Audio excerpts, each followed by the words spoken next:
Hi praise lord. ഉല്ലാസത്തോടും ആനന്ദത്തോടും ആത്മനാഥനെ ആരാധിച്ചിടാം. വ്യതയകുന്നതിനാലെ വ്യാധിയകുന്നതിനാലെ കർത്താവിനെ ആരാധിച്ചിടാം. ഉല്ലാസത്തോടും ആനന്ദത്തോടും ആത്മനാഥനെ ആരാധിച്ചിടാം. വ്യഥയകുന്നതിനാലെ വ്യാധിയകുന്നതിനാലെ കർത്താവിനെ ആരാധിച്ചിടാം. നഷ്ടപ്പെട്ടു പോയ ഒറ്റയാടിനെ തിരികെ ലഭിച്ച് സന്തോഷിച്ചപ്പോ, നഷ്ടപ്പെട്ടു പോയ ഒറ്റയാടിനെ തിരികെ ലഭിച്ചു സന്തോഷിച്ചപ്പോ, സോദരനെ തിരികെ ലഭിച്ചവരൊന്നായി ഉല്ലസിച്ചാഘോഷിക്കുന്നു. ഉല്ലാസത്തോടും ആനന്ദത്തോടും ആത്മനാഥനെ ആരാധിച്ചിടാം. വ്യതയകുന്നതിനാലെ വ്യാധിയകുന്നതിനാലെ കർത്താവിനെ ആരാധിച്ചിടാം. ദേശാധിപതിക്ക് കാഴ്ചകളെ ഒരുക്കി വിശിഷ്ടമായ സുഗന്ധക്കൂട്ടുകളേറെ, ദേശാധിപതിക്ക് കാഴ്ചകളെ ഒരുക്കി വിശിഷ്ടമായ സുഗന്ധക്കൂട്ടുകളേറെ, മൂലാദികളും അർപ്പിച്ചൊന്നായി ഭക്ഷിച്ചു സോദരരാഹ്ലാദിച്ചു.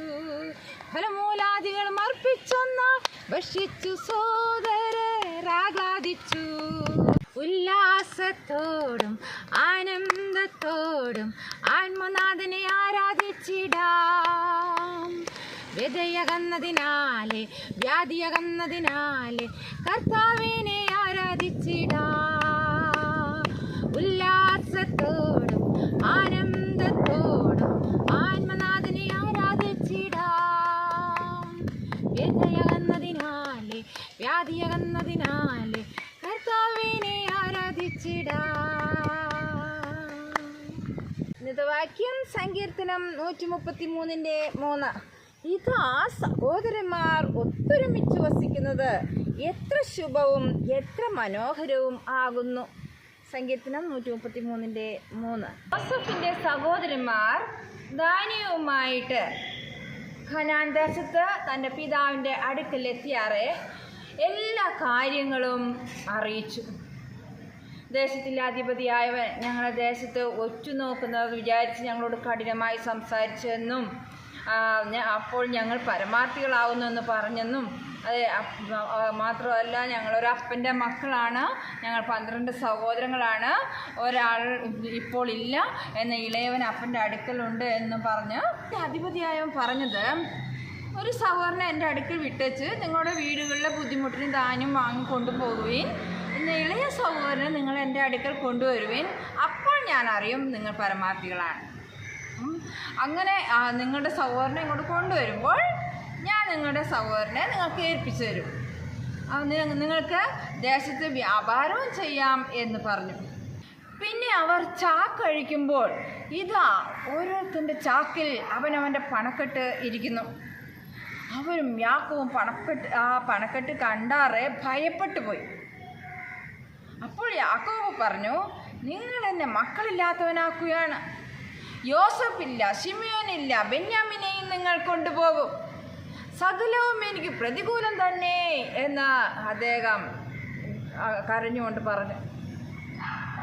അപ്പോൾ രൂപൻ കെഞ്ചി പറഞ്ഞിട്ടും യാക്കോബ് സമ്മതിച്ചില്ല.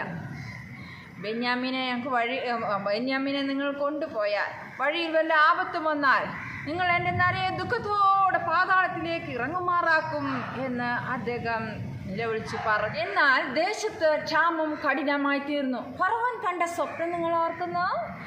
7 മെലിഞ്ഞതും വിരവുമായ പശുക്കൾ നല്ല ഭയങ്കര പുഷ്ടിയുള്ള പശുക്കളെ തിന്നു കളഞ്ഞു എന്നുള്ളത്. അതെ, അവ അവയുടെ വയറ്റിൽ ചെന്നു എന്ന് അറിവാനില്ലായിരുന്നു അല്ലേ.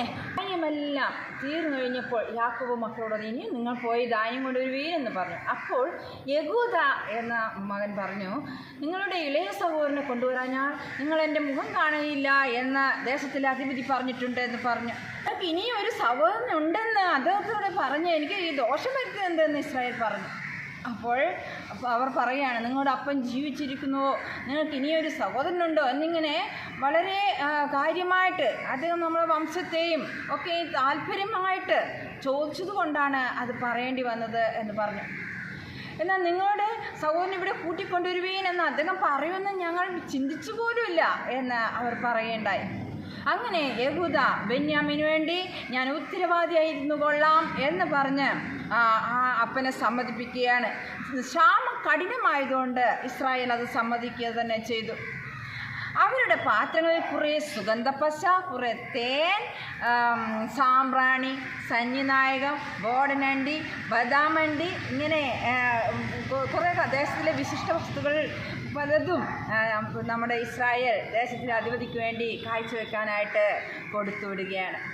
യോസഫിൻ്റെ സഹോദരന്മാർ ഇപ്പോൾ പോവുകയാണ്. ആര് കൂടെയുണ്ട്? ബെന്യാമിനുണ്ട്. കാഴ്ചയും ഇരട്ടി ദ്രവ്യവും എടുത്തവർ ബെന്യാമിനെയും കൂട്ടി പുറപ്പെട്ടു. എന്നാൽ മിസ്രയീമിൽ ചെന്ന് യോസഫിൻ്റെ മുമ്പിൽ നിന്നു. ബെന്യാമീനെ കണ്ടപ്പോൾ അവൻ തൻ്റെ ഗൃഹവിചാരനോട് പറഞ്ഞു, ഈ പുരുഷന്മാരെ വീട്ടിൽ കൂട്ടിക്കൊണ്ടു പോകാം. ഉച്ചയ്ക്ക് എന്നോട് കൂടെ ഭക്ഷണം കഴിക്കേണ്ടതാകയാൽ മൃഗത്തെ അറുത്ത് ഒരുക്കിക്കൊള്ളുക എന്ന് കൽപ്പിച്ചു. യോസഫിൻ്റെ വീട്ടിൽ അവർ കൊണ്ടുപോകയാൽ ഭയപ്പെട്ടു. ചാക്കിൽ മടങ്ങി വന്ന ദ്രവ്യനിമിത്തം നമ്മെ പിടിച്ച് അടിമകളാക്കി നമ്മുടെ കഴുതുകളെ എടുത്തുകൊള്ളേണ്ടതിനാകുന്നു നമ്മെ കൊണ്ടുവന്നിരിക്കുന്നത് എന്ന് പറഞ്ഞു. അവർ യോസഫിൻ്റെ ഗൃഹവിചാരൻ്റെ അടുക്കൽ ചെന്നിട്ട് വാതിൽക്കൽ വെച്ച് സംസാരിച്ചു. അദ്ദേഹത്തോട്, യജമാനനെ, ചാക്കിൽ കണ്ട ദ്രവ്യം ഞങ്ങൾ തിരിച്ചു കൊണ്ടുവന്നിരിക്കുകയാണ്. ഈ ചാക്കിൽ വെച്ചത് ആരും ഞങ്ങൾക്ക് അറിഞ്ഞുകൂടാ എന്ന് പറഞ്ഞു. അതിന് അദ്ദേഹം പറഞ്ഞു, നിങ്ങൾക്ക് സമാധാനം, നിങ്ങൾ ഭയപ്പെടേണ്ട.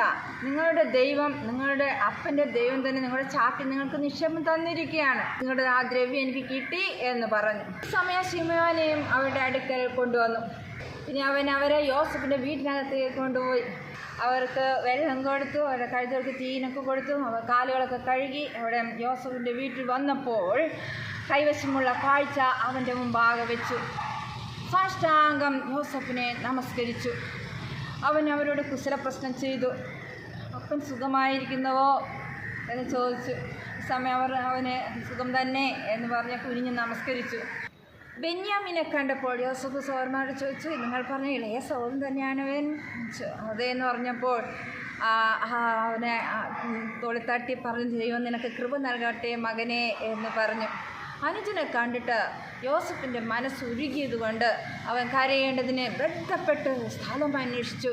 അങ്ങനെ അറയിൽ പോയി ചെന്ന് അവിടെ വെച്ച് കരഞ്ഞു. പിന്നെ മുഖമൊക്കെ കഴുകി യോസഫ് തിരികെ വന്ന് അവരോട് കൂടെ ഇരുന്ന് തന്നെത്താൻ അടക്കി ഭക്ഷണം കൊണ്ടുവരുവീനെന്ന് അവരോട് കൽപ്പിച്ചു. അങ്ങനെ അവർ അവന് പ്രത്യേകവും അവർക്ക് പ്രത്യേകവും അവനോട് കൂടെ ഭക്ഷിക്കുന്ന മിസ്രയീമ്യർക്ക് പ്രത്യേകവും ഭക്ഷണം കൊണ്ടുവന്ന് വെച്ചു.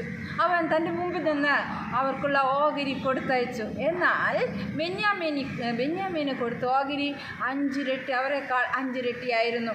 അവർ ഭക്ഷിച്ച് പാനം ചെയ്തു, അവിടെ ആഹ്ലാദിച്ചു. നമ്മൾ ഇന്ന് പഠിച്ച വാക്യം നമുക്ക് പാടാം. സങ്കീർത്തനം 133:3. ഇതാ സഹോദരന്മാർ ഒത്തൊരുമിച്ച് വസിക്കുന്നത് എത്ര ശുഭവും എത്ര മനോഹരവുമാകുന്നു. വസിക്കുന്നത് എത്ര ശുഭവും എത്ര മനോഹരവുമാകുന്നു. സങ്കീർത്തനം 133:3.